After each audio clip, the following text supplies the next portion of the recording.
कार्तिक मास की कृष्ण त्रयोदशी को धनतेरस कहते हैं।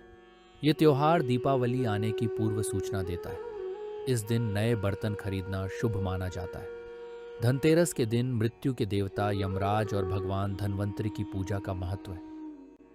धनतेरस की पौराणिक कथा। एक बार मृत्यु के देवता यमराज ने यमदूतों से प्रश्न किया कि क्या कभी मनुष्य के प्राण लेने में तुमको कभी किसी पर दया आती है। यमदूतों ने कहा कि नहीं महाराज, हम तो केवल आपके दिए हुए निर्देशों का पालन करते हैं।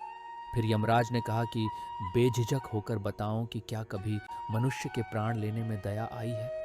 तब एक यमदूत ने कहा कि एक बार ऐसी घटना हुई है जिसको देखकर हृदय पसीज गया।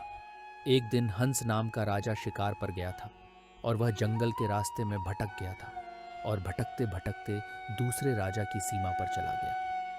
वहां एक हेमा नाम का शासक था। उसने पड़ोस के राजा का आदर सत्कार किया। उसी दिन राजा की पत्नी ने एक पुत्र को जन्म भी दिया। ज्योतिषाचार्यों ने की भविष्यवाणी, ज्योतिषों ने ग्रह नक्षत्र के आधार पर बताया कि इस बालक की विवाह के 4 बाद ही मृत्यु हो जाएगी। तब राजा ने आदेश दिया कि इस बालक को यमुना तट पर एक गुफा में ब्रह्मचारी के रूप में रखा जाए और स्त्रियों की परछाई भी वहां तक नहीं पहुंचनी चाहिए।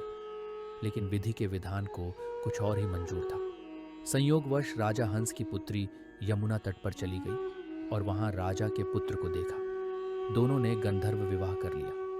विवाह के 4 दिन बाद ही राजा के पुत्र की मृत्यु हो गई। तब यमदूत ने कहा कि उस नव विवाहिता का करुण विलाप सुनकर हृदय पसीज गया था। सारी बातें सुनकर यमराज ने कहा कि क्या करें, यह तो विधि का विधान है और मर्यादा में रहते हुए यह काम करना पड़ेगा।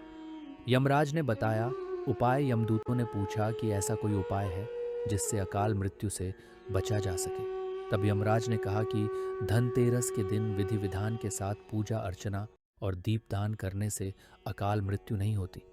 इसी घटना की वजह से धनतेरस के दिन भगवान धनवंतरी और माता लक्ष्मी की पूजा की जाती है और दीपदान किया जाता है।